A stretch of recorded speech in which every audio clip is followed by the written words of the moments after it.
Hello लाडक्या बहिणींनो आणि लाडक्या ताईंनो, मुख्यमंत्री माझी लाडकी बहीण योजना आणि याचा 21वा हप्ता म्हणजेच मार्च महिन्याचा हप्ता कधी भेटतो, कोणाला भेटतो याची आतुरता, उत्सुकता तुम्हाला लागलेली आहे. लाडक्या बहिणींनो, आता तुम्हाला सांगतोय की ई-केवायसी ची जी नवीन प्रक्रिया आहे ती सुरू झालेली आहे. लाडक्या बहिणींनो, ही प्रक्रिया फक्त आणि फक्त ज्या बहिणींची ई-केवायसी चुकली होती त्यांच्यासाठी मुदतवाढ भेटलेली आहे, ती म्हणजे 30 एप्रिल पर्यंत. त्यानंतर ही आनंदाची बातमी जरी असली तरी लाडक्या बहिणींनो, तुमच्यासाठी एक दुःखाची बातमी सुद्धा देणार आहे. खरंच ई-केवायसी मुळे 71 लाख लाडक्या बहिणी अपात्र होणार का, याचं उत्तर मी तुम्हाला थोड्याच वेळात देणार आहे. की ज्याही बहिणी आता अपात्र ठरल्या आतापर्यंत, तर त्या बहिणी तर त्यांना पुढचे लाभ भेटू शकतात का, की यांचा लाभ आता परमनंटली बंद झालेला आहे, सगळं तुम्हाला या व्हिडिओच्या माध्यमातून सांगणार आहे. आणि सोबतच ज्या बहिणींची ई-केवायसी झालेली नाही, म्हणजे त्यांनी डिसेंबर पर्यंत ई-केवायसी केलीच नाही, अशा बहिणींचं काय, अशा गोरगरिबीन बहिणी आहे, यांच्यासाठी सरकार का बरं जो ई-केवायसी आहे ते करण्याचं ऑप्शन देत नाहीये, त्याच्याबद्दल आपण बोलणार आहे. आणि लाडक्या बहिणींनो, जी नवीन तारीख झाली आहे, जर तोपर्यंत तुम्ही जर काय केलं, ई-केवायसी कंप्लीट केली, तर तुम्हाला येणाऱ्या 10 दिवसामध्ये होऊ शकतं, माइट बी पॉसिबल, की इथून पुढचा जो मार्चचा जो हप्ता आहे तो तुम्हाला भेटू शकतो. तर चला लाडक्या बहिणींनो, आजची जर तारीख बघितली आहे 3 आणि 30 एप्रिल पर्यंत तुम्हाला ई-केवायसी एडिट करण्याची दिनांक भेटलेली आहे. म्हणजे आपल्याला लाडक्या बहिणींनो, 30 एप्रिल पर्यंत ई-केवायसी काय एडिट करायचं आहे. काय करायचं, Ladki Bahin dot Maharashtra dot gov.in ला जायचं, संकेतस्थळ आहे त्याच्यावर क्लिक करायचं. क्लिक केल्यानंतर तुम्हाला लॉग इन करायचं आहे. लॉग इन केल्यानंतर जे प्रश्न विचारले जातील, प्रश्नाचं तुम्हाला उत्तर द्यायचं आहे. बरोबर, जे योग्य असतील ते उत्तर द्या. खूप सोपं आहे, काही त्याच्यामध्ये म्हणजे सायन्स नाहीये, फिजिक्स नाहीये, केमिस्ट्री नाहीये, नॉर्मल आहे, ते तुम्ही करू शकता. मग आता माझा सरकारला किंवा या आदितीताई तटकरे यांना एक प्रश्न आहे. हा प्रश्न तुमच्या मनामध्ये पडला का, नक्की मला कमेंट बॉक्स मध्ये सांगा. कारण लाडक्या बहिणींनो, ज्या बहिणींची ई केवायसी चुकली होती त्यांच्यासाठी ऑलरेडी 31 मार्च पर्यंत काय दिली, मुदतवाढ दिली. मग आता पुन्हा एक महिना मुदतवाढ देण्याची का गरज पडली एप्रिल पर्यंत? ठीक आहे, तुम्ही दिली, तुमच्या डिसिजनला आम्ही मान्य करतो, कारण की महाराष्ट्रातील असंख्य बहिणी अशा राहिलेल्या असतील की त्यांच्यासाठी काय होय, तुम्ही वाढून दिलं. पण याच आदितीताई तटकरेंना, ज्या एक महिला आहे, या महिला ज्या बहिणींनी ई केवायसी केलेलीच नाही, केलेलीच नाही, म्हणजे 31 डिसेंबर पण त्यांची केवायसी झाली नाहीये, तर अशा तर गोरगरिबीन बहिणी असंख्य आहेत. मी तर म्हणतो लाखो गोरगरिबीन बहिणी आहे आणि त्या पात्र सुद्धा आहेत, तरी सुद्धा त्यांचा लाभ बंद झाला, तरी सुद्धा तुम्ही त्यांच्यासाठी वाढून देत नाहीये. मग याच्या मागे तुम्ही, हे जे सरकार आहे, हे फक्त नाटक करत आहे का, ढोंगीपणा करत आहे का, जसं खरात बाबा करत आहे, लाडक्या बहिणींचं लक्ष विचलित करण्यासाठी एक चला बाबा काहीतरी नेऊन द्यावं, की त्यांना पुढे वाढून द्यावं, असं काही आहे का? नक्की काय आहे ते आम्हाला सांगा. तुमच्या सरकारचं नक्की म्हणणं काय आहे, की लाडक्या बहिणींना कधीही आम्ही जो अपात्र झालाय त्यांचा लाभ सुरू करायचा नाही आहे, आणि ज्यांची केवायसी चुकली होती फक्त त्याच बहिणींना द्यायचा आहे. आणि लाडक्या बहिणींनो, त्याच्यामध्ये सुद्धा तुम्ही जर बघितलं असाल, की ज्या बहिणींची ई केवायसी झालेली नाही आहे, त्या खरंच पात्र आहे हो.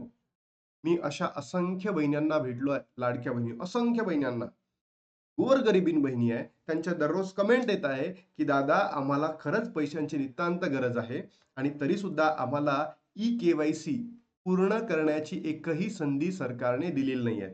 मग मला असं नाही म्हणायचं की या बहिणींनी ई केवायसी एडिट करायचं होतं, 3 महिने दिले, मग आताही द्यायला पाहिजे होतं का? तुम्ही दिलं, मान्य, तुम्ही तुमच्या डिसिजनला आम्ही वेलकमच करतो.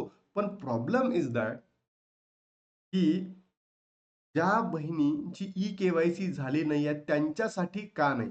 लाडक्या बहिणींनो, तुमचं मत काय, नक्की कमेंट बॉक्स मध्ये सांगा. त्यानंतर अपात्र ठरलेल्या लाडक्या बहिणींसाठी सरकारचे 21,000 कोटी पाण्यात, ही जी न्यूज आहे लाडक्या बहिणींनो, लोकसत्ता टीमची आहे, लोकसत्ताची. म्हणजे लोकसत्ता ही जी न्यूजपेपर आहे ना, ही ऑथेंटिक न्यूजपेपर आहे. तर इथे यांनी दिलेली माहिती ही योग्य असू शकतं. त्यानंतर लाडकी बहीण योजना, अपात्र लाडक्या बहिणींवर 21,000 कोटीचा खर्च, 20 महिन्यापासून 1,500 रुपये घेतले. आता याच्यावर सुद्धा मी सरकारलाच टीका करणार आहे. तर सरकारला माहिती होतं की बाबा, 21,000 कोटी, 21,000 कोटी पैसे काय होणार आहे, आपले वेस्ट जाणार आहे. त्यांनी तेव्हाच निकष नव्हते बघायला पाहिजे का? तुम्हाला काय वाटतं? तेव्हाच निकष नव्हते बघायला पाहिजे का सरकारने? की तेव्हा निवडणुकीच्या अगोदर सरसकट लाडक्या बहिणींना पैसे दिले.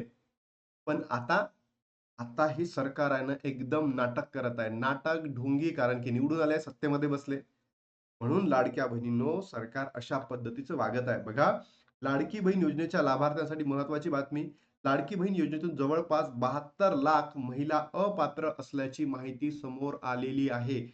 मग खरंच हा एवढा नंबर असू शकतो का? तर याचं उत्तर मी देतो येस, 100%. कारण मी जर बघितलं असेल, नोव्हेंबर, डिसेंबर महिन्यामध्ये असंख्य लाडक्या बहिणींची ई-के-वाय-सी झाली नव्हती म्हणून अपात्र ठरल्या.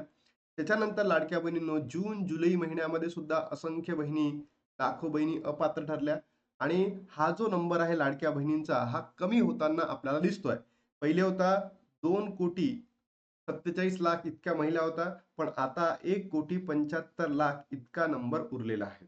मग आता सरकारने हे जे आहे पात्रता तपासाचं काम केलंय का? तर मला असं वाटतं अजूनही नाही, की ज्या बहिणींची ई-के-वाय-सी झालेली आहे, बरोबर? आलेली आहे, त्यांना सरकार लाभ देत आहे. मग ते श्रीमंत असो, गोरगरिबी नसो, की काही असो, त्यांना लाभ भेटतोय. त्यानंतर लाडक्या बहिणींनो, ज्या बहिणींचं ज्या बहिणींच्या घरी म्हणजे फॅमिलीमध्ये मला असं म्हणायचं आहे, की 2.5 लाखाच्या वरती उत्पन्न आहे, तर अशा बहिणींचा लाभ बंद झालाय. पण ज्यांची ई-के-वाय-सी झाली आहे, त्यांना तो लाभ भेटतोय किंवा तुमचं वय 65 वर्षापेक्षा जास्त जर गेलं, तर तुमचा लाभ बंद झालाय, असं एवढे कानापर्यंत आली आहे. मग लाडक्या बहिणींनो, दर महिन्याला ₹1,500 भेटत आहे. 21 कोटीचा भाग. मग हे सरकारने तेव्हाच का नाही बघितलं? तेव्हाच का नाही बघितलं, की बाबा जर लाडक्या बहिणींना जर आपण एवढे पैसे दिले तर एवढा लॉस होऊ शकतोय. सरकारला तेव्हा पैशाचं घेणं-देणं नव्हतं. सरकारला तेव्हा सत्तेमध्ये बसायचं होतं. म्हणून त्यांनी काही बघितलं नाही. पण आता सरकारला तुमचं काहीही घेणं-देणं नाहीये, कारण की ती सत्तेमध्ये बसलेलं आहे आणि सत्तेमध्ये बसल्यानंतर त्यांना तुमचं काहीही घेणं-देणं नाहीये. म्हणून लाडक्या बहिणींनो, हे जे सगळे नालायक सरकार आहे, बोगस आहे, ढोंगी सरकार आहे. बघा, ही तर आता महाराष्ट्राची न्यूज झाली. असंच लाडक्या बहिणींनो, कुठे माहिती आहे का? आसाम या राज्यामध्ये सुद्धा बी सरकार, त्यानंतर वेस्ट बेंगाल या राज्यात, त्यानंतर लाडक्या बहिणींनो, तामिळनाडू या राज्यामध्ये अशाच पद्धतीच्या योजना आणत आहे. तर मी म्हणतोय, की अशा पद्धतीच्या योजना आणणं म्हणजेच सरकारच्या तिजोरीवर भार आहे. यांच्या म्हणण्यानुसार 21,300 कोटीचा भार आला. मग तुम्ही अशा योजना का आणता? की जर तुमच्या तिजोरीवर भार येतो, मग अशा योजना का आणता? याचं उत्तर सुद्धा आपल्याला सरकारला मागावं लागेल का? बरोबर? तर लाडक्या बहिणीनं तुम्ही विचार करू शकता. तुमच्या काही प्रतिक्रिया असतील, तर नक्की कमेंट बॉक्समध्ये सांगू शकता. की अशा पद्धतीच्या ज्या योजना आहेत सरकारने आणाव्या का? आणि आणल्यात तर सर्व निकष पहिलेच चेक करावे का? की ज्या बहिणींना फक्त गरज आहे, ज्या बहिणींना काय गरज आहे, अशाच बहिणींना काय मिळाला पाहिजे? लाभ मिळाला पाहिजे. अन्यथा तो लाभ मिळायला नको. ज्या बहिणी श्रीमंत आहे, ज्या बहिणी श्रीमंत आहेत हां, त्यांचा लाभ बंद करा. पण ज्या बहिणींकडे गरज आहे, ज्या बहिणी एकल आहे, विधवा महिला आहे, त्यांची ई-के-वाय-सी झालेली आहे. अशा महिलांचा लाभ सरकारने पुन्हा सुरू करावा एवढीच मागणी आहे आणि तीही लवकरात लवकर करावा एवढीच मागणी आहे. त्यानंतर महत्त्वाचा मुद्दा आहे, की जी लाडकी बहीण आहे, या लाडक्या बहिणींना जर पैसे भेटले नसेल नोव्हेंबर, डिसेंबर, त्यानंतर जानेवारीमध्ये, आता फेब्रुवारी महिन्यामध्ये सुद्धा असंख्य लाडक्या बहिणी अशा बघितल्या, की त्यांचा लाभ बंद झालेला आहे. तर अशा बहिणींसाठी मला असं वाटतं, की त्यांना पेंडिंग लाभ भेटणार नाही. त्यांना पेंडिंग लाभ भेटणार नाही. असंख्य वृत्तवाहिन्या बघतोय, माध्यमे बघतोय आणि तिथे सांगितलं जातं, की पेंडिंग लाभ तुम्हाला भेटेल. म्हणजे 4,500 भेटेल, 6,000 भेटेल, ₹7,500 भेटेल. काय जे जिकडे चालू आहे ₹3,000 भेटेल. पण लाडक्या बहिणींनो तुम्हाला हे पैसे भेटणार नाही म्हणजे नाही.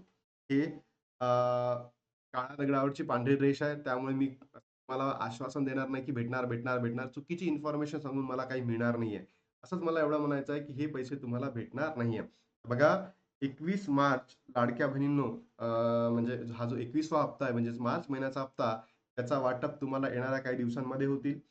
तुम्ही तुमची ई-के-वाय-सी जी चुकली होती, ती प्रक्रिया लवकरात लवकर दुरुस्त करून घ्या. ती 30 एप्रिल शेवटची दिनांक आहे. आनंदाची बातमी ती दिली तुम्हाला. खरंच ई-के-वाय-सीमुळे 71 लाख लाभार्थी अपात्र होणार का? हे होणार. आणि हे कधी होणार लाडक्या बहिणींनो? मार्च महिन्यानंतर. ठीक आहे, आता मार्च महिना भेटून जातील. त्यानंतर जो तुम्हाला भेटेल तो सगळे चेकिंग होईल, पात्रता निकष बघितले जाईल.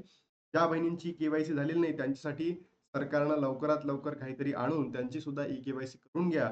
एवढीच मागणी करतो. कारण त्या बहिणींची खरंच गरज आहे. त्या बहिणी खरंच गोरगरिबीण बहिणी आहेत.